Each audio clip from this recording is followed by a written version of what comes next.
Что нам могут сказать брови-марионетки?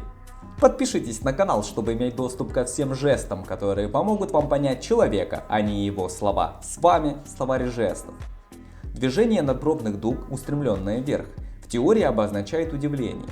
На практике такое телодвижение, если оно становится нервным тиком, полностью меняет свой смысл. Мы имеем дело с манипулированием информацией. Некоторые тележурналисты злоупотребляют описанным телодвижением, подчеркивая фразы подобным образом. В таком случае этот жест выдает потребность обосновать сообщение, придать слуху вес правды или лжи. Речь идет о банальном приеме гипноза, унаследованном с детских лет и имеющем целью внушить ребенку доверие к словам взрослого. Вспомните широко открытые глаза матери, призванные предотвратить глупость, которую вы готовитесь ляпнуть. Брови-марионетки характерны для очень обидчивых людей. Такие личности терпеть не могут, когда мы иронизируем над этой их жестовой особенностью.